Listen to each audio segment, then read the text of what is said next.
కోసం భూసేకరణకు కూటమి సర్కార్ సమాయత్తం అవుతోంది. 45,000 ఎకరాల భూ సమీకరణకు ప్రభుత్వం నిర్ణయం తీసుకుంది. మళ్ళీ భూ సమీకరణ చేసేందుకు కేబినెట్ ఆమోదం తెలిపింది. ఇప్పటికే అమరావతి కోసం 54,000 ఎకరాల భూసేకరణ జరిగింది. మళ్ళీ పెద్ద ఎత్తున భూసేకరణకు ప్రభుత్వం నిర్ణయం తీసుకుంది.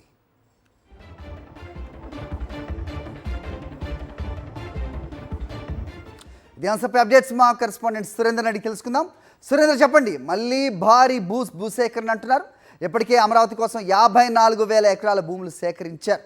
సో మళ్ళీ ఇంత పెద్ద ఎత్తున భూ సమీకరణ నిర్ణయం ఏం జరుగుతోంది, ఏంటి అప్డేట్స్?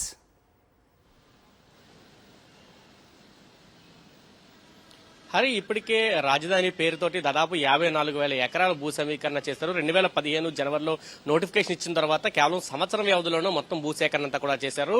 నాటి నుంచి కూడా అమరావతిలో కనీసం ఏ పని కూడా జరగలేదు. ఇప్పుడు మళ్ళీ రెండోసారి కూటమి ప్రభుత్వం అధికారంలోకి వచ్చిన తర్వాత మళ్ళీ 45,000 ఎకరాల భూ సమీకరణకి తెరదీసింది. మరొక అంటే దాదాపు 1,00,000 ఎకరాల్లో రాజధాని అంటూ కూడా చంద్రబాబు చెబుతున్న పరిస్థితి అయితే కనిపిస్తుంది. వచ్చే నెల ఎండింగ్ లో దీనికి సంబంధించిన నోటిఫికేషన్ అంతా కూడా విడుదల చేస్తామంటూ మంత్రి నారాయణ కూడా తెలిపిన పరిస్థితి. అయితే ఇప్పటికే తీసుకున్న ఏవైతే ఎకరాలు ఉన్నాయో, రైతుల నుంచి తీసుకున్న 33 ఎకరాలు కానీ, ప్రభుత్వ ల్యాండ్ కానీ మొత్తం కూడా ఇప్పటికే అమరావతిలో చాలా ఖాళీగా ఉంది. అక్కడ ఎటువంటి నిర్మాణాలు జరగట్లేదు, ఎటువంటి అభివృద్ధి కూడా జరగట్లేదు. కానీ అదనంగా మరొక 45,000 ఎకరాలు తీసుకోవడంపై రైతులంతా మండిపడుతున్నారు. ఎక్కడైతే 29 గ్రామాల రాజధాని పరిధిలో ఉన్న 29 గ్రామాలు ఉన్నాయో దానికి ఆనుకొని మరొక 45,000 ఎకరాలు తీసుకుంటామంటూ కూడా నిన్న మంత్రి నారాయణ ప్రకటించారు.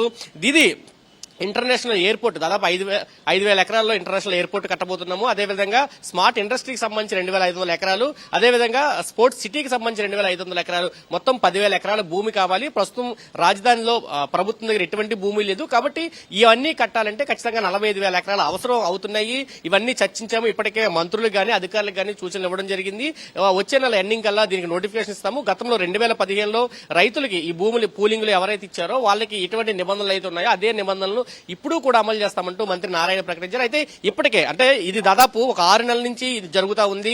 మరొక 40,000 ఎకరాలు తీసుకుంటామంటూ మంత్రి అనేక సందర్భాల్లో మాట్లాడారు.